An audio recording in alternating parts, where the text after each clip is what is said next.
Tricky concept में बच्चों का बहुत बहुत स्वागत और अभिनंदन करता हूं। और मैं डॉक्टर अनुज शर्मा आपको आज बताऊंगा कि ट्रिकी केमिस्ट्री में हम लोग trick to learn reactivity series, यानी कि अगर हमें रिएक्टिविटी सीरीज याद करनी हो तो फिर हम किस तरीके से रिएक्टिविटी सीरीज को याद कर सकते हैं।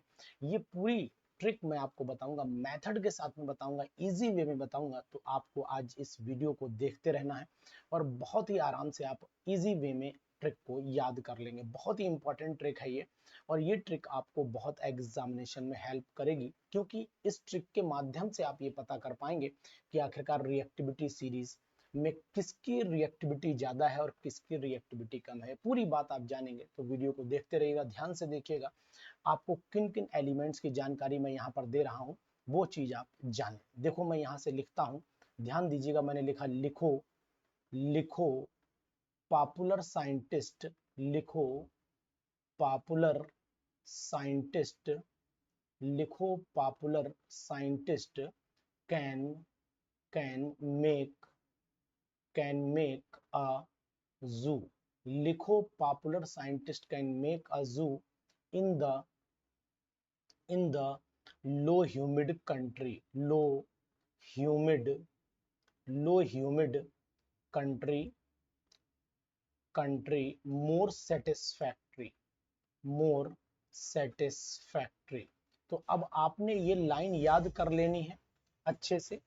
क्या लाइन है वो आप समझ लीजिए। यहाँ पर लिखो पॉपुलर साइंटिस्ट, लिखो popular scientist can make a जू, can make a zoo in the in the in the low humid country, low humid, उसके बाद कंट्री। ये लाइन आप आराम से याद कर लिए। लिखो popular scientist can make a zoo in the low humid country more satisfactory.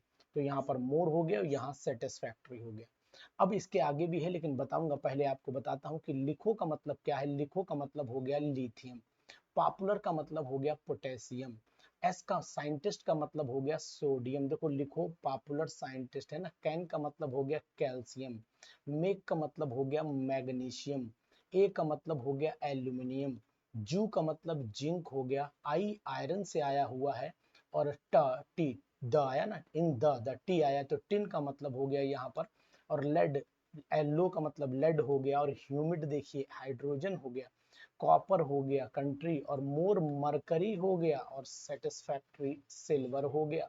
अगर आप इसी सीरीज को थोड़ा सा और बढ़ाने का आपका मन हो रहा है कि सर थोड़े सी और बढ़ा दीजिए, तो यहाँ पर फटहक से नोट कर दीजिए। लिखो popular scientist can make a zoo in the low humid country more satisfactory absolutely absolutely and permanently, absolutely and permanently. ये बात याद ध्यान देना। एब्सोल्युटली का मतलब हो गया यहाँ पर एयू, और परमानेंटली का मतलब हो गया पीटी। तो ये जितने भी एलिमेंट आपने देखे ये बहुत आसानी से आप याद कर लोगे, और ट्रिक आपने समझ ही ली। लिखो popular scientist can make a zoo in the low humid country. अब यहाँ पर लिखो पॉपुलर साइंटिस्ट, यानी कि लिथियम सबसे ज्यादा रिएक्टिव एलिमेंट है, मोस्ट रिएक्टिव हो गया। तो ऊपर का एलिमेंट जो आपको दिख रहा है ये सबसे ज्यादा रिएक्टिव है। प्लेटिनम को देखोगे तो ये लीस्ट रिएक्टिव हो गया, लीस्ट रिएक्टिव एलिमेंट हो गया। तो अब आपने देखा कि सीरीज का ऑर्डर क्या है, ये आपका डिक्रीजिंग ऑर्डर ऑफ रिएक्टिविटी हो गया। यहाँ पर लिख देता हूँ डिक्रीजिंग, डिक्रीजिंग ऑर्डर ऑफ, यहाँ पर लिख दिया मैंने डिक्रीजिंग ऑर्डर ऑफ रिएक्टिविटी, यहाँ पर मैंने लिख दिया रिएक्टिविटी। तो अब आप इजी वे में याद कर सकते हैं ना। अब इस सीरीज का फायदा भी आपको बताता हूँ। पहले तो याद कर लीजिए कि लिखो popular scientist can make a zoo in the low humid country more satisfactory absolutely and permanently. लेकिन यहाँ पर ये भी कि हाइड्रोजन जो आपको यहाँ पर दिख रहा है, इसको मैं हाइड्रोजन को इस कलर से दिखाई दे रहा हूँ। ये हाइड्रोजन जो आपको दिख रहा है, इस हाइड्रोजन की जो रिएक्टिविटी है वो मिडिल में है, यानी कि इससे ऊपर के एलिमेंट ज्यादा रिएक्टिव है।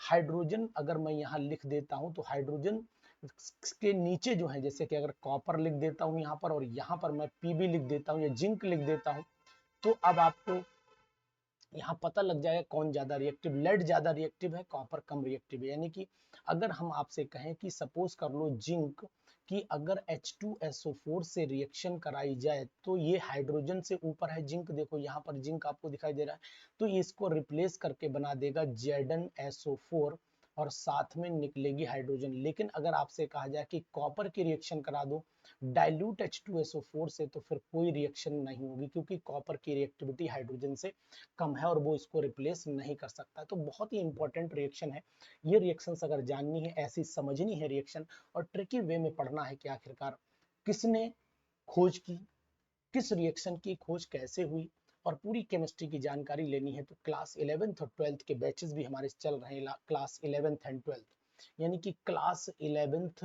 की अगर आपको केमिस्ट्री पढ़नी है तो क्लास 11th की केमिस्ट्री पढ़ सकते हो, क्लास 12th की पढ़नी है तो क्लास 12th के बैचेस पढ़ सकते हो, नीट के पढ़ने हैं आपको तो नीट का बैच पढ़ सकते हो, नीट की केमिस्ट्री आपको पढ़ा दूंगा। जेई के अगर पढ़ना चाहते हो तो जेई, लेकिन आपको इस चैनल को सब्सक्राइब करना होगा। ये सभी बैचेस हमारे ऑनलाइन है और 100% इसी पर आपके जो है वो YouTube चैनल पर फ्री दिए जा रहे हैं। तो यहाँ पर ये चैनल सभी हमारे बहुत ही इंपॉर्टेंट है, और बहुत ही ज्यादा ये दो चैनल है। अरोमा केमिस्ट्री क्लासेस पर पीजीटी की क्लासेस चलती है और इस पर चलती है हमारी जेई नीट की क्लासेस। तो अब आप जानिए कि बहुत इंपॉर्टेंट सीरीज आज आपने सीख ली। जानेंगे कौन ज्यादा रिएक्टिव है कौन कम रिएक्टिव है। तो लिथियम सबसे ज्यादा रिएक्टिव एलिमेंट आपको दिखाई दे रहा है, प्लेटिनम सबसे लीस्ट रिएक्टिव एलिमेंट दिखाई दे रहा है, और हाइड्रोजन की पोजीशन मिडिल में। तो सीरीज को कॉपी कर लीजिए और वीडियो को सब्सक्राइब जरूर कर लीजिएगा, क्योंकि चैनल हमारा आपके लिए बहुत इंपॉर्टेंट है। Thank you.